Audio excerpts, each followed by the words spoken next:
So you're telling me you think your cycling career is going to help you get through the Spartan beast? Well, I would hope so. When I think about a Spartan beast that says 13 miles, I think it can't be too bad. I've done 1,000-mile races over the course of a week. But you realize there's no bicycle in a Spartan race.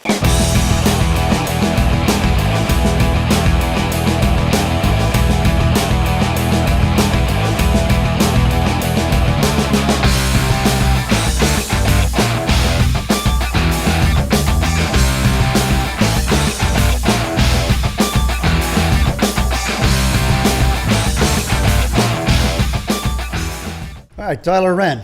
All right, welcome back, everybody. As always, we are here in the beautiful Pittsfield barn.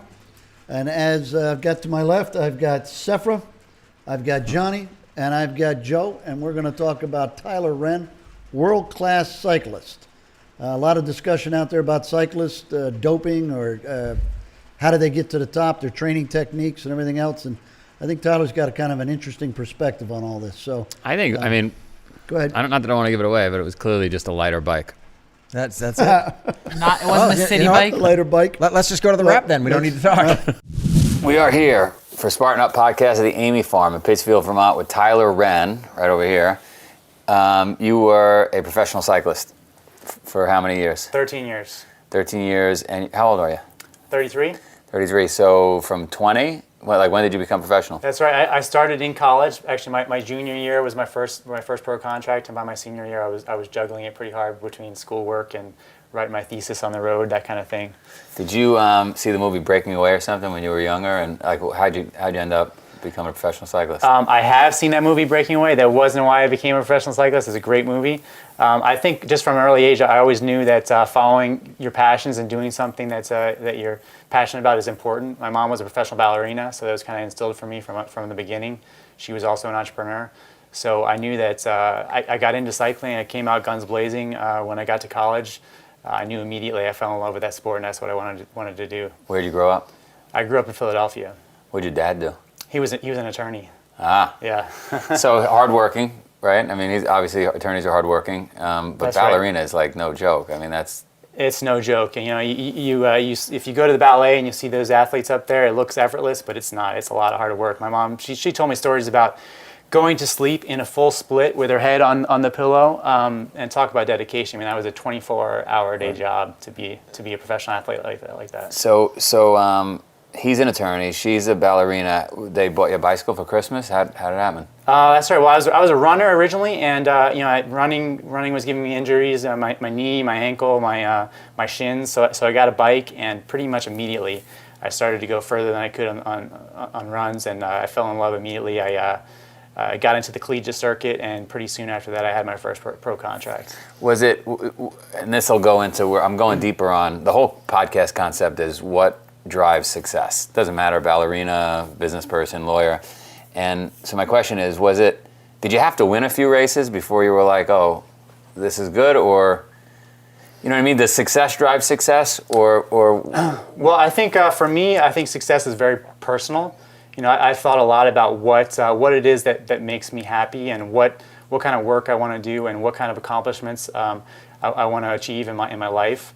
And I think it's not just for professional cycling, but for anything in life. I mean, I as long as you can set goals, and you can work hard to achieve them, and you can make good, consistent decisions to get to those goals, that's success for me. And there's always going to be negativity and naysayers and cheaters out there. But if you can focus on your own decisions and what's meaningful to you, that's what success means to me. But what about pivoting?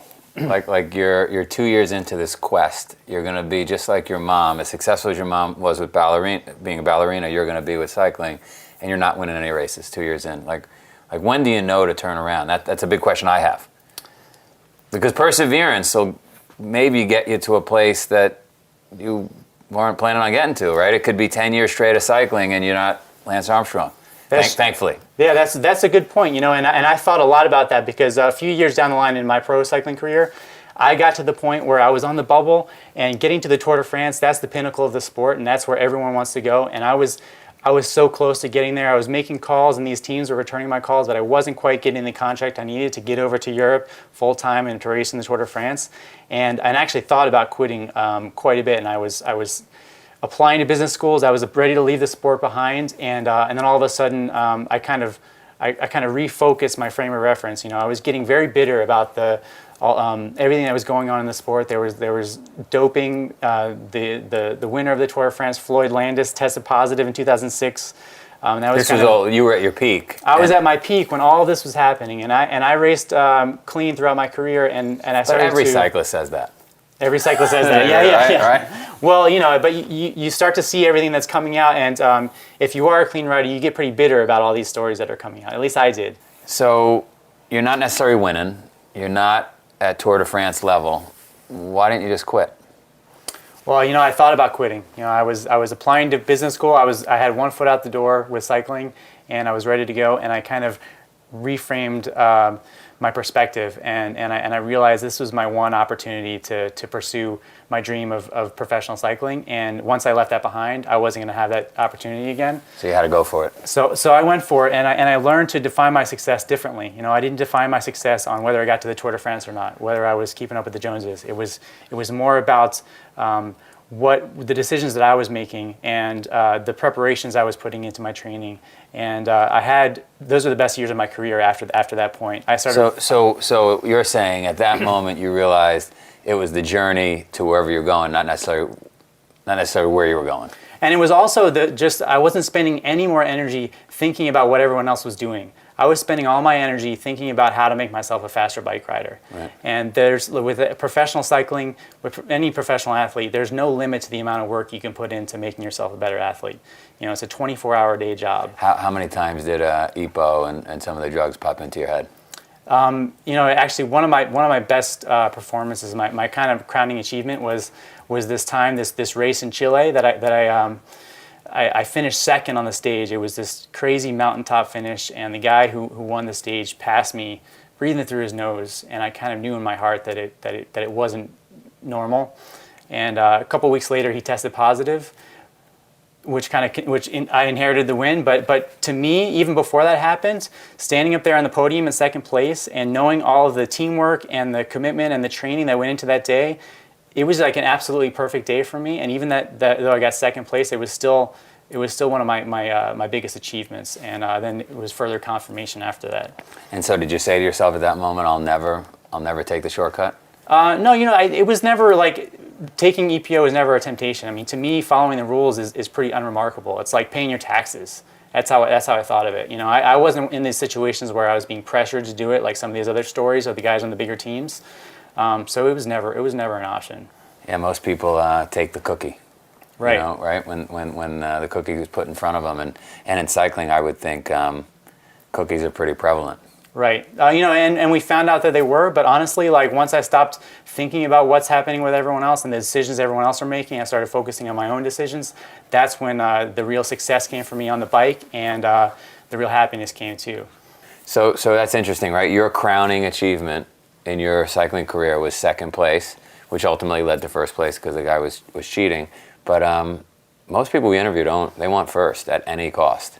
And so that's interesting. Explain that. That's right. I think there's a lot of people in this sport who have that mentality, the winning at no cost mentality.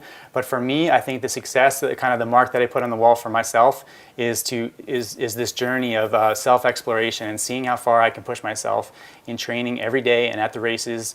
You're always getting into these difficult situations where you're testing your will. And I got to spend 13 years of my life traveling the world, getting into these situations and learning about myself, learning the grit that I have. And really, it was like this self-exploration and these tests that I gave to myself that were really the fulfilling thing in the end. It wasn't about the victory all the time. It was about the satisfaction of that whole process. So what is it? There's a famous quote. What really defines you is how you react to those obstacles, right? When you face them. And so I agree with you. I think a lot of people don't get to test themselves. Right? There's very few people that get to cycle at your level. There's very few people that, on a percentage basis of 7 billion people on Earth, that get out there and really push themselves to their limits. And I don't know, you don't really know yourself unless you do that.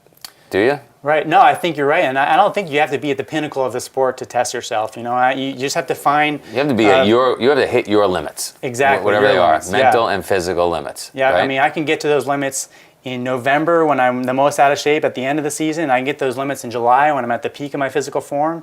It's just about the relative limits of yourself, and you can get out there in training and get to that point where you're really struggling and you're battling in your head and looking for ways to move forward. Because anybody could be a good person when things are easy. Right. Right? Exactly. Try being a good person and doing the right thing when things are tough. But let's talk about business, but let's take a break, and then we'll come back and look at the new chapter in your life. That might be more difficult than trying to get in the Tour de France. I think so. I hope you're not sitting still while you listen. If you are, you better get a burpee break in.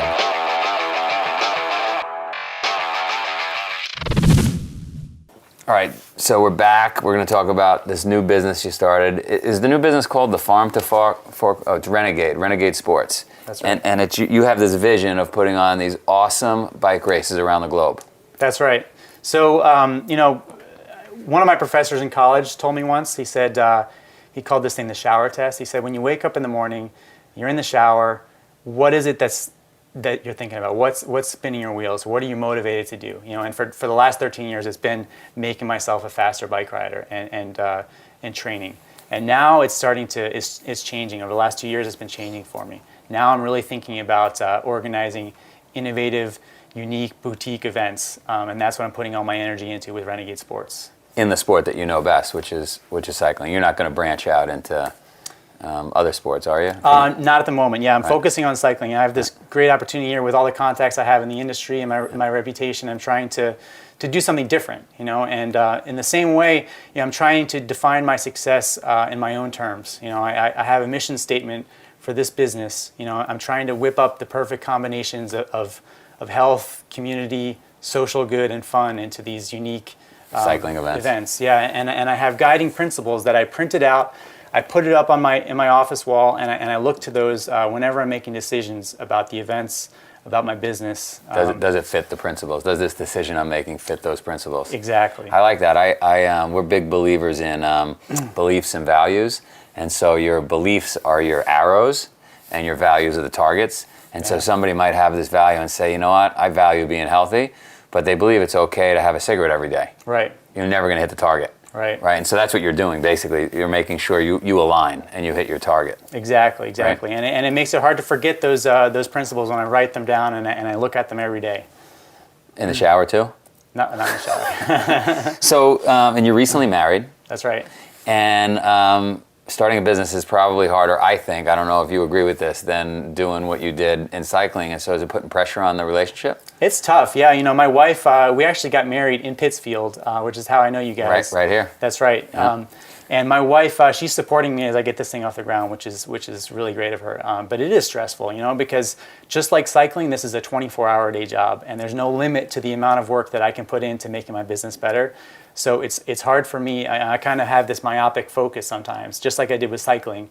And it's hard for me to take a step back and have perspective in my life and to have balance.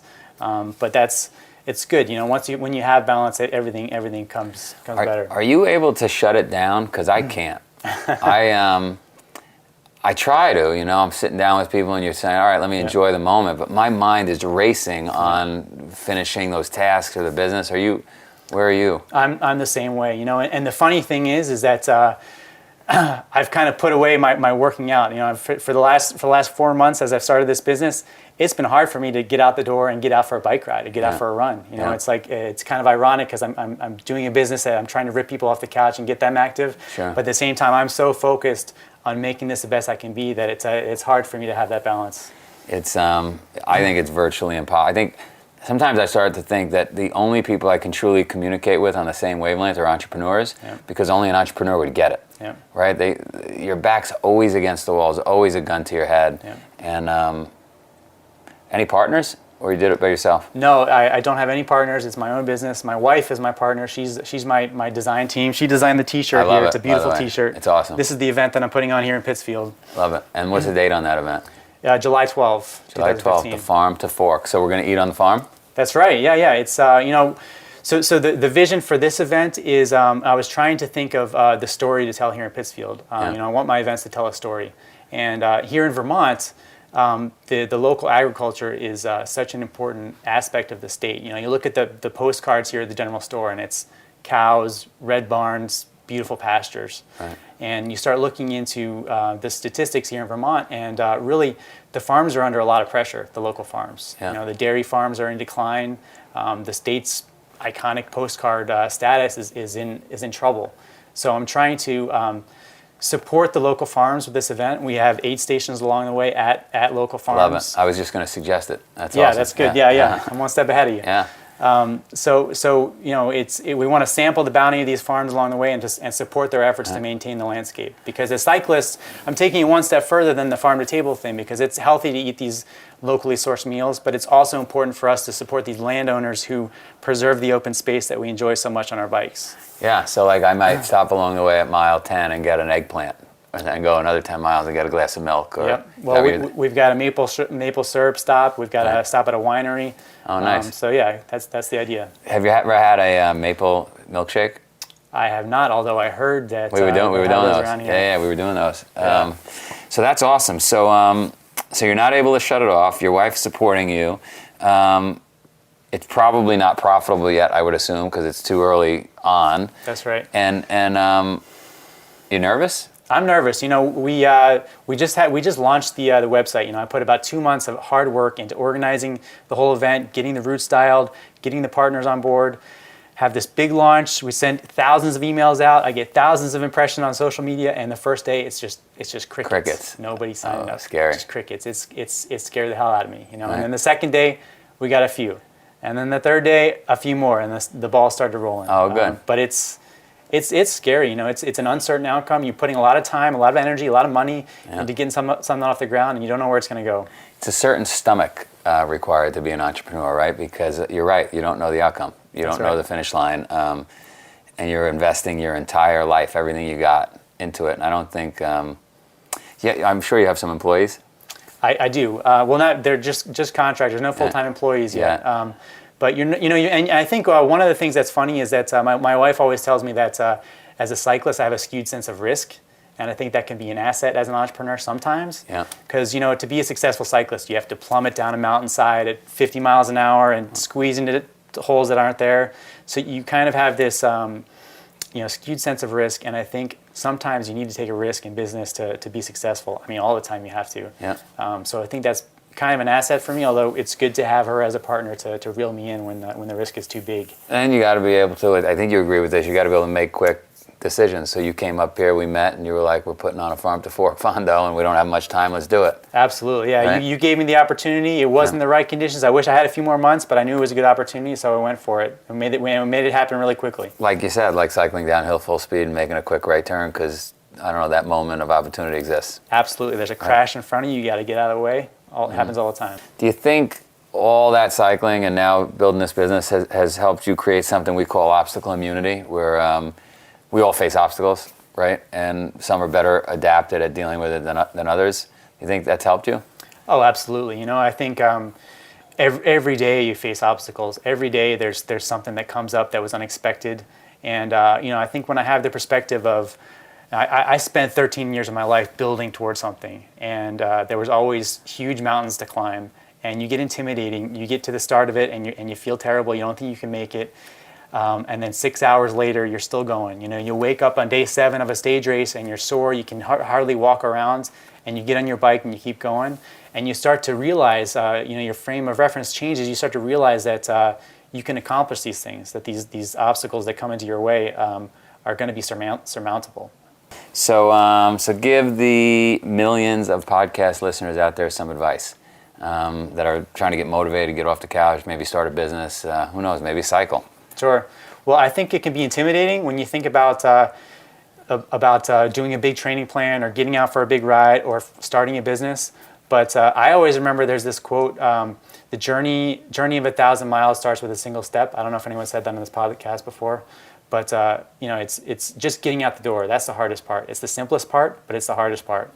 When I'm struggling to motivate to get out the door for a workout or to open my computer and start working, I just say I just need to get started. I need to put on my clothes, get out the door, and even if I just plan to go around the block, getting out the door, it's going to start to get easier after that. I do that with burpees every day. I don't want to do them ever. Yep. And I say I'm just going to do one. Yep. And 1 leads to 2, leads to 4, leads to 6. Yep. You just keep going. Absolutely. Good stuff. That was awesome. I've got a t-shirt for you too. Awesome. The Farm to Fork Fondo. So Fondo is the technical term for... The type of ride in Italy where we have a big mass start. We're going to have 500 people lined up at Riverside Farm, all leaving together. Nice. So it's the style of ride. What do you guys think? I think Tyler is pretty awesome. I believe him. I don't think he went the route of drugs. Mm-hmm. I think it's got to be hard to do, to be around it, see your competitors beating you doing it, and not doing it yourself. There's a pretty good lesson in integrity when he talked about that it never really occurred to him to do. It wasn't around him, but it just was something that didn't appeal to him. But he did say that he was considering quitting the sport because he said, I'm getting beat by guys. They're clearly cheating. I'm never going to beat them. And it wasn't until he realized I can only control what I do.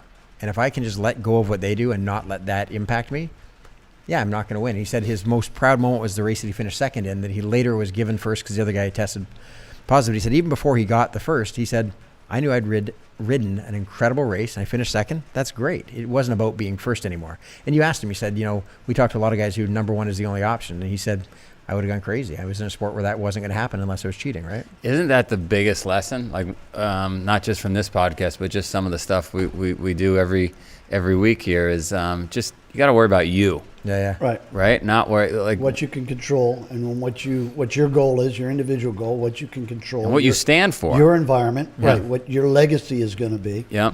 And then, what you'll settle for. And I don't mean settle in a negative term, but I mean, what can you achieve? How far can you go without cheating? I mean, for some people, as you said, win at all costs.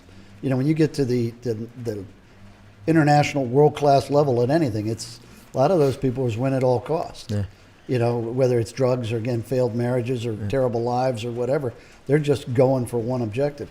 I think he was very well balanced, and I think he said I can only get this far without taking these drugs or whatever, and that became good enough, which I think is to be applauded. It's funny, actually. I just want to.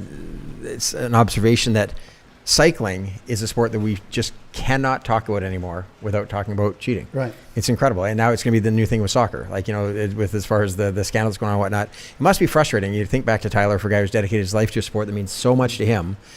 And yet, the very first thing we talk about is cheating in it. So I want to apologize to Tyler from the standpoint that, on behalf of the world, that your sport is that tainted and it means so much to you. So, Yeah, no, I said right up front he should be applauded. Exactly. And I stick with that. You didn't bring that up, but I just mean it is crazy. It is There's crazy. a lot of sports. At the end of the day, in my opinion, people are going to hate me for this, but the bar is going to continually be lowered to satisfy the masses, right?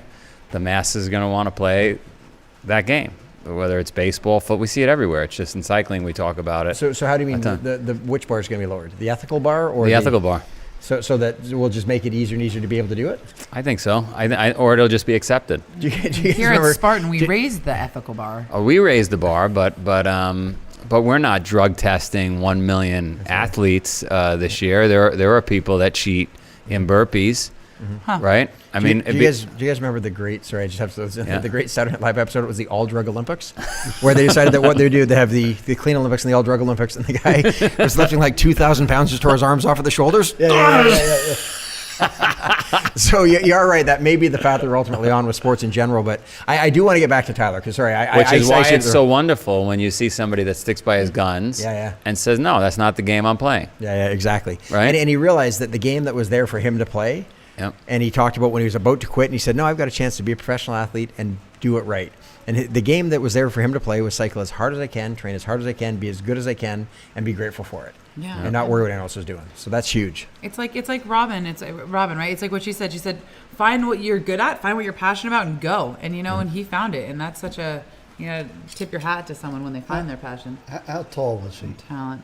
I'm going to say 5'10", 5'11". I mean, he looked like he was built for speed. He looked a lot taller, but whether it was running or bicycling, he looked like he was going to move out. Yeah. Well, speaking of moving of out, yeah. Very nice. Time for All right. us to head back to the interwebs. So if you would like to find out more about our healthy nutrition lives and cycling, go to SpartanUpPodcast.com. Thanks for listening. The Spartan Up Podcast is brought to you by Spartan Race. To find a race near you, visit Spartan.com.